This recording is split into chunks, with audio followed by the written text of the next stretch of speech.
Taurus, as requested. This is a Taurus Sun, Moon, Rising, and Venus collective reading for the month of August.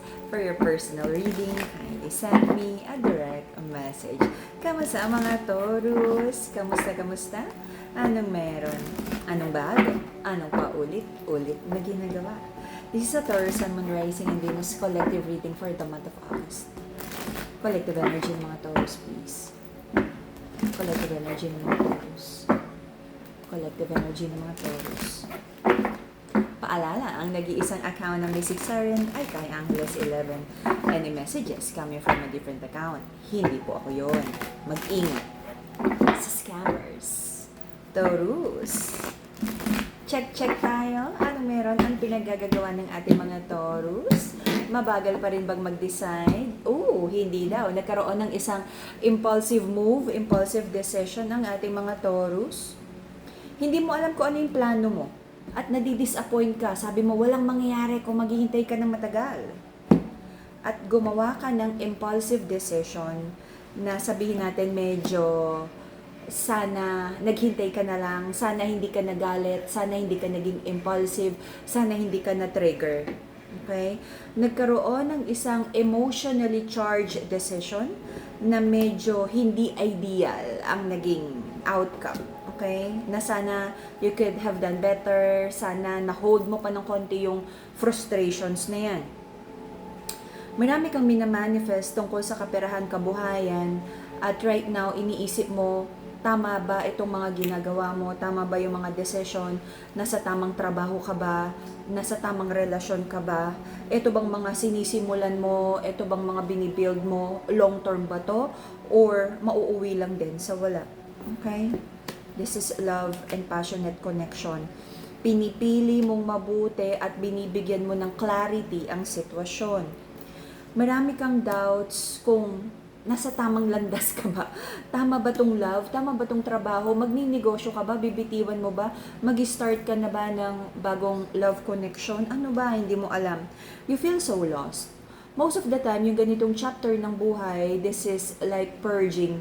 May mga tao, energies, and situation na hindi na-align sa'yo, na hindi ka ready to let go, na parang, kaya may confusion siya, gusto mo pang hawakan yung sitwasyon, pero pinapabitaw na sa'yo ng universe to make room for better energies sa buhay mo.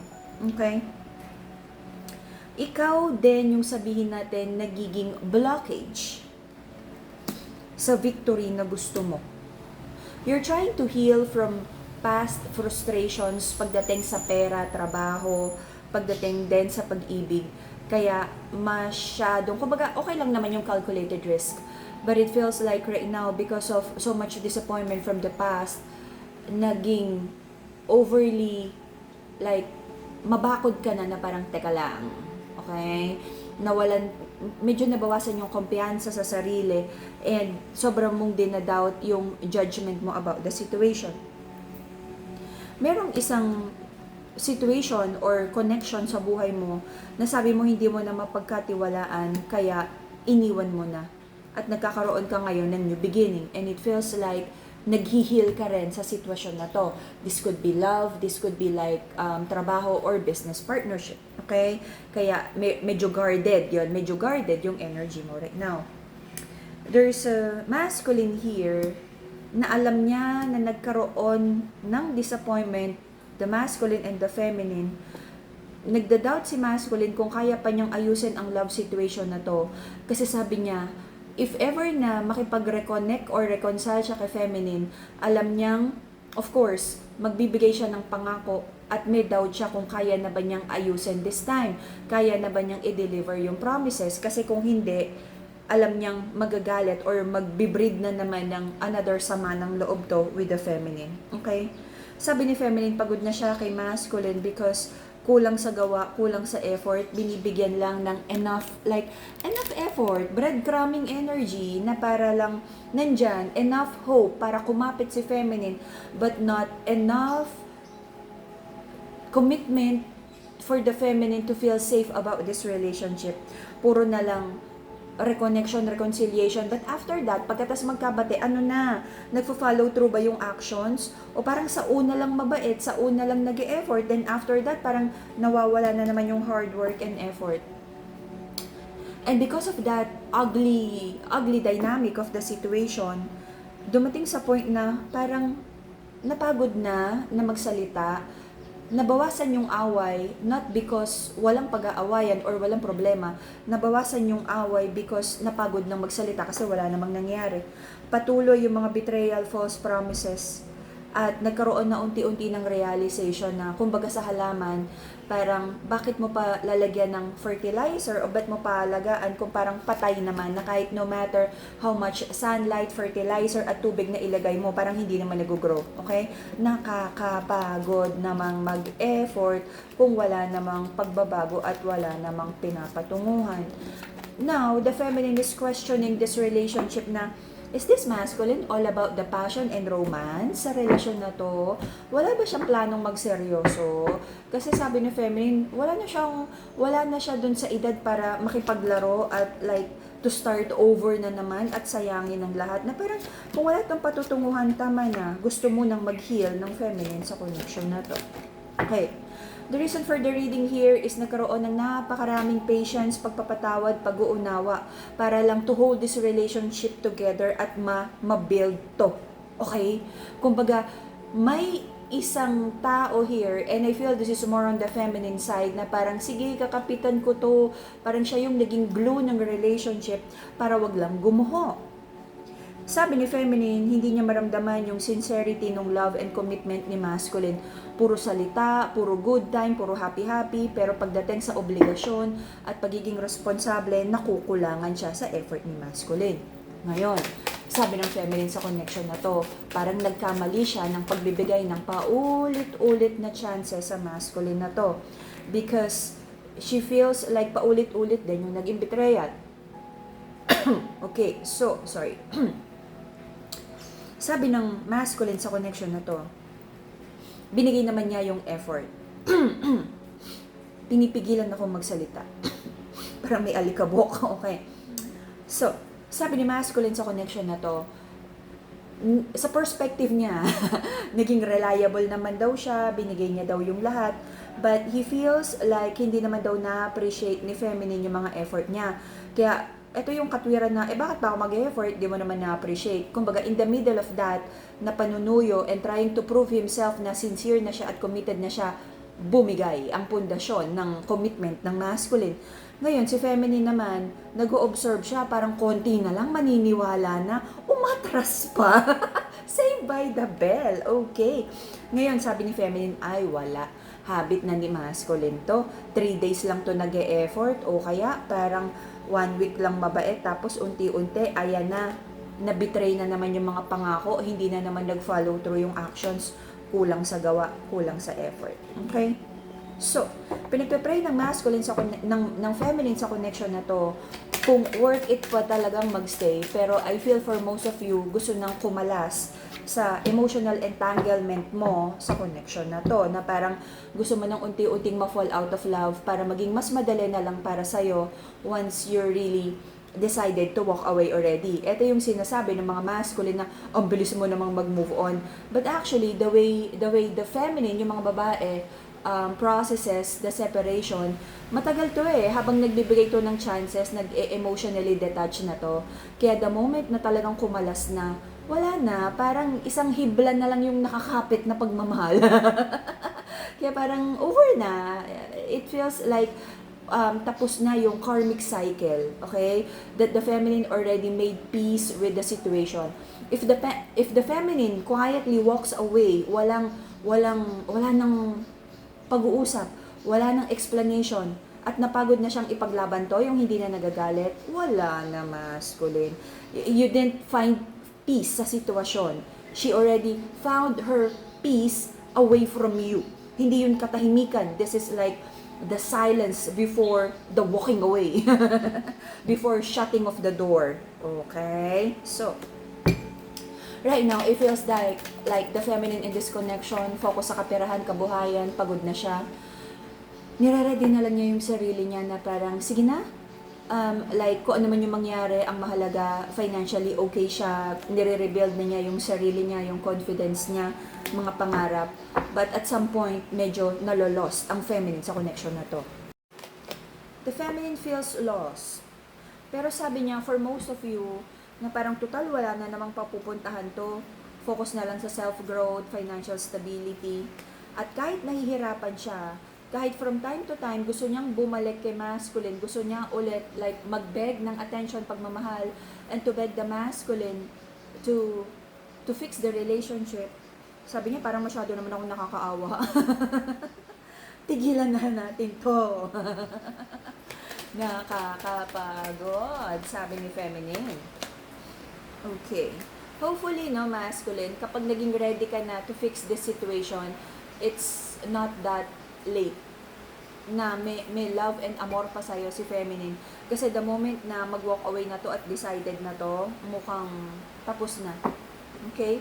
Lalo na kung yung feminine, fixed sign, Taurus, Leo, and Aqua, pag to tumalikod, tapos na to. Pero if ever na binibigyan ka pa ng chance, mahal ka pa nito, pero wag sayangin, wag abusuhin. Okay? So, I don't know if the audio is good. Medyo malakas yung ulan. Nilalaban lang natin ang reading natin. Kasi, you know, gusto ko lang, like, unti-unting matapos natin to. Okay, so, the feminine in this connection, nandito pa naman yung love niya for the masculine. And nandun yung mga lungkot sa puso niya na parang kinu-question ni feminine na kaya pinapahalagaan ba talaga ni masculine yung pagmamahal and chances na binibigay niya? Kasi parang umaabuso lang. Gusto naman ni feminine na i-keep ang relasyon na to. Pero kung puro daw sakit ng ulo at sama ng loob, worth it ba talaga? Okay? This is already the realization of like the feminine trying to separate how she feels about the masculine and how much she wanted to make the relationship work out versus the masculine's effort and commitment to make the relationship work out. Because ang mga babae, nagbabase yan ng parang pagmamahal ng isang lalaki sa kanila, sa amin, kung gaano yung effort and commitment na ibinibigay sa relasyon. But in this case, it feels like the feminine is so frustrated na parang ano pa ba yung kulang na communication, nasabi na naman niya lahat. And this is like the feminine already led by example. Masculine, ganito yung gusto kong love. Gusto ko yung may time, kaya binibigyan kita ng time. Pino-forgive kita kasi I want to show you na by giving you more chances is like gustong-gusto kong i-work out to. But then it feels like hindi na itatawid ni feminine ng maayos yung message kay masculine, that the masculine is like overly confident about the relationship na, ay, bibigyan naman ako ng maraming chance niyan. Okay lang yan. Diyan lang naman si feminine, patay na patay sa akin yan. Pag inakap ko yan, wala na yan. Taob na yung bangka ni feminine na yan. Okay? So, marami kang doubts. Marami ka nang nabalitaan, feminine, about kay masculine. Marami ka ring mga naging balita, realization, revelation na hindi mo nagustuhan tungkol sa ugali niya, sa mga ginagawa niya, sa mga toxic habits na kailangan pang ayusin sa relasyon na to. And marami ka ng duda kung willing ba talaga si masculine, or is the masculine really trying to buy his time na parang nasa pansitan, papetiks-petiks lang kasi alam niyang nandyan ka lang. Okay? Again, I just want to remind you na hindi ito para sa lahat. Ito ay para sa ating mga Taurus people, masculine or feminine, na nagkakaroon ng problema sa pag-ibig. Okay? If ilalaban mo sa comment section na mahal ka ng jowa mo at masaya kayo, mapapasana all talaga kami. Okay? So, in the next 3 months until the end of the year, okay, sagad natin until the end of the year, bigyan ng grace ang masculine na to. Hold on, may nahulog. Okay, until the end of the year, it feels like the feminine in this connection would focus on her self-growth, self-love, healing.